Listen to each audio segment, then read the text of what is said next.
Hello दोस्तों, हमने पिछली वीडियो में जाना एक्सटिंग्विशर कितने प्रकार के होते हैं और किस किस टाइप के एक्सटिंग्विशर में कितने प्रकार हैं। पिछली वीडियो में हमने वाटर एयर स्टोर प्रेशर के विषय में जाना। आज हम वाटर CO2 एक्सटिंग्विशर के विषय में डिटेल से जानेंगे। वाटर CO2 एक्सटिंग्विशर से पहले सोडा एसिड एक्सटिंग्विशर आता था। उसमें कुछ कमियाँ थी। उसमें सल्फ्यूरिक एसिड और सोडियम बाइकार्बोनेट डाला जाता था। एसिड होने के कारण रिफिलिंग करते समय ज़्यादा सावधानी बरतनी पड़ती थी। फिर उसमें सोडियम बाइकार्बोनेट भी डलता था, वो जम जाता था। इन्हीं कमियों को देखते हुए वाटर CO2 एक्सटिंग्विशर का निर्माण किया गया। इसमें 9 लीटर पानी और 60 से 80 ग्राम की CO2 की कार्टेज से गैस का प्रेशर पानी पर डाला जाता है। प्रेशर पाकर पानी साइफन ट्यूब से डिस्चार्ज नोजल द्वारा आग पर फेंका जाता है। वाटर CO2 एक्सटिंग्विशर के पार्ट्स के विषय में अब जानेंगे। सबसे पहले ऊपर स्ट्राइकर नॉब, उसके नीचे सेफ्टी क्लिप, ये कैप असेंबली, कैप असेंबली के अंदर वेंट होल, ये कैरिंग हैंडल, ये बॉडी, ये डिस्चार्ज पाइप, ये डिस्चार्ज नोजल, ये साइफन ट्यूब। साइफन ट्यूब के नीचे यहाँ पर होता है सेक्शन स्टेनर, ये CO2 कार्टेज, ये बॉटम। अब इनके बारे में विस्तार से जानेंगे। सबसे पहले आती है हमारी बॉडी। ये बॉडी माइल्ड स्टील की बनी होती है, जो कि एक नरम स्टील होता है। इसकी चद्दर की मोटाई 1.6 mm होती है और इसकी गोलाई 175 ± 5 mm होती है, यानी 170 भी हो सकती है और 180 भी हो सकती है।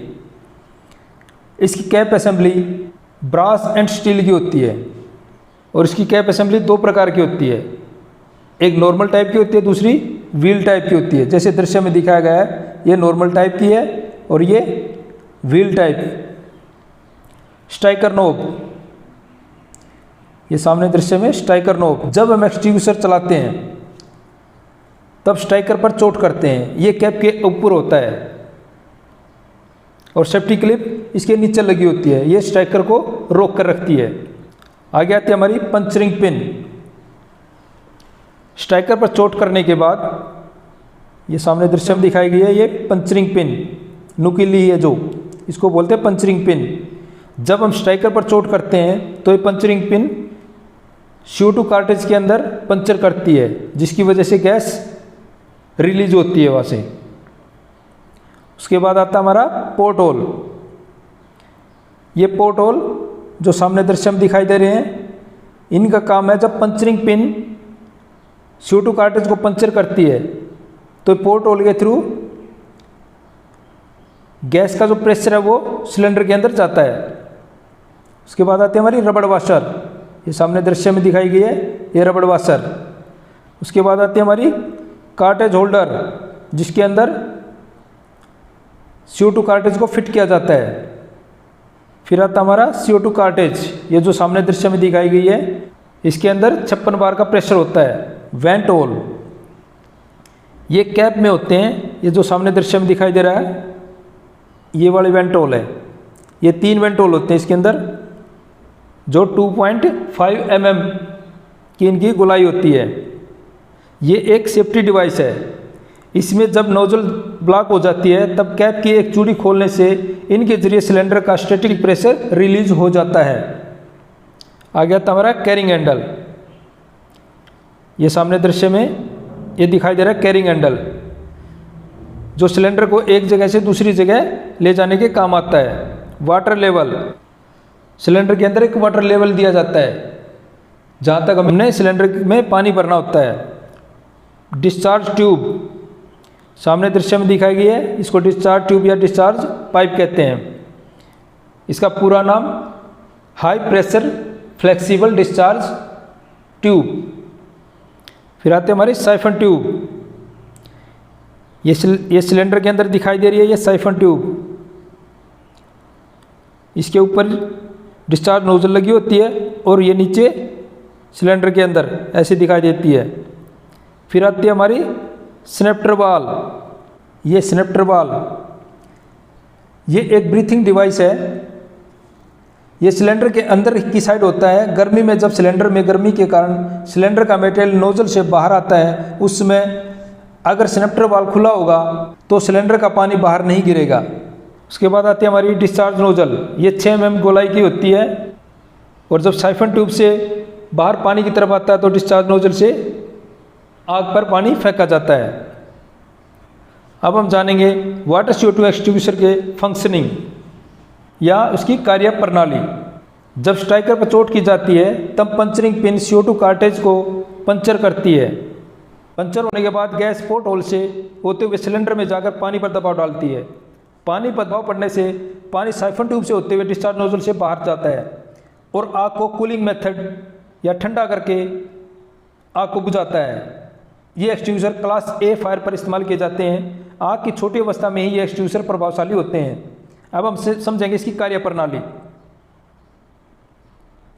जब स्ट्राइकर से यहाँ से चोट की जाती है तब पंचरिंग पिन CO2 कार्टेज के अंदर पंचर करती है। पंचर होने के बाद गैस पोर्ट होल से होते हुए बाहर आती है। जब वह बाहर आती है तो 15 बार का प्रेशर मेंटेन करती है। बाहर आने के बाद पानी साइफन ट्यूब से होते हुए डिस्चार्ज पाइप के थ्रू डिस्चार्ज नोजल के द्वारा आग पर फेंका जाता है। इसके चलाने का तरीका ऑपरेट।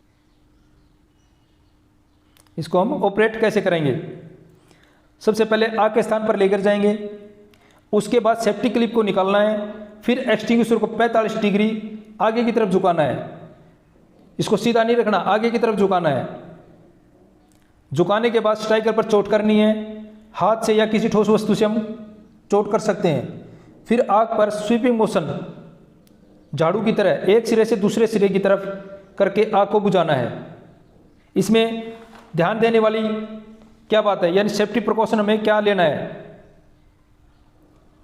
जब स्ट्राइकर पर चोट करनी है तब ध्यान रखना है कि हमारी बॉडी का कोई भी हिस्सा कैप के ऊपर ना हो।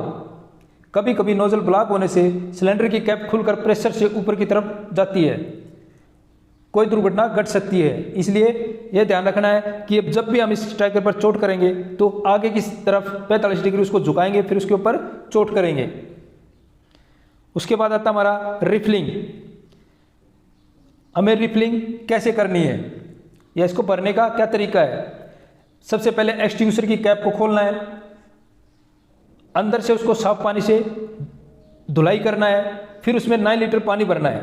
उसके बाद 60 से 80 ग्राम की कार्टेज होल्डर के अंदर फिट करनी है। फिर कैप को सिलेंडर के ऊपर फिट कर देना है, फिर उसे यथास्थान रख देना है। एक्सटिंग्विशर के लाइफ एंड उसके टेस्ट, इसके बारे में भी हमारे को जानकारी होनी चाहिए। एक्सटिंग्विशर की कितनी लाइफ होती है और इसके क्या क्या टेस्ट होते हैं, ये जैसे पिक्चर में दिखाया गया है। वाटर फोम एंड DCP, इन सभी एक्सटिंग्विशर की लाइफ 10-10 साल होती है और इनका एक हाई प्रेशर टेस्ट होता है जो 3 साल के बाद होता है। ये तीनों एक्सटिंग्विशरों का 3-3 साल बाद ही होता है और ये 35 kg पर सेंटीमीटर स्क्वायर पर होता है, ये तीनों एक्सटिंग्विशर का। और इसे हम 2.5 मिनट तक करते हैं। इसके लिए एक HPT मशीन आती है जिसमें हम ये हाई प्रेशर टेस्ट करते हैं और इसे यूनिट लेवल पर ही किया जा सकता है। एक्सटिंग्विशरों के अलावा भी हमारे कुछ टेस्ट होते हैं जिन्हें हमें करना होता है। एक्सटिंग्विशर के रिफिल करने के 3 महीने के बाद एक्सटिंग्विशर को खोलकर कैप के भाग गैस कार्टेज का वजन चेक करना है। अगर 10% लेस हो जाए तो गैस कार्टेज को हमने चेंज करना है। उसकी नोजल चेक करनी है, कहीं ब्लॉक तो नहीं है।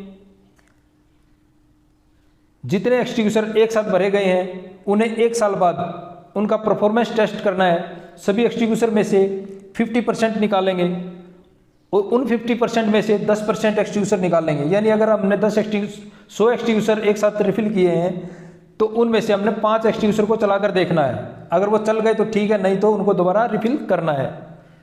अब हम वाटर CO2 एक्सटिंग्विशर के परफॉर्मेंस के विषय में जानेंगे। इसमें एक्सटिंग्विशिंग मीडिया है 9 लीटर वाटर जो कि आग पर फेंका जाता है, और एक्सपेलिंग मीडिया जिसके द्वारा पानी को आग पर फेंका जाता है वो हमारा CO2 गैस कार्टेज जो 60 से 80 ग्राम होती है। डिस्चार्ज, ये 95% डिस्चार्ज होता है 90 सेकंड के अंदर, और इसके जेट की दूरी 6 मीटर होती है 60 सेकंड तक। एक्सटिंग्विशर के मेरिट एंड डीमेरिट, इनके गुण और अवगुण। सबसे पहले मेरिट, साधारण आग के लिए बहुत ही उपयोगी हैं। कम तापमान वाली जगहों पर भी एंटी फ्रीजिंग रसायन का उपयोग कर काम में लाए जा सकते हैं। चलाना आसान है, रख रखाव आसान है, जल्दी से रिफिल किया जा सकता है। डीमेरिट, गैस कम होने पर कार्ट्रिज बदलना पड़ता है, गैस भरने के लिए बाहर भेजना पड़ता है। ये ही इसमें दो कमियां हैं, बाकी इस्तेमाल में बहुत ही अच्छा है। आज हमने जाना वाटर CO2 एक्सटिंग्विशर के विषय में। धन्यवाद।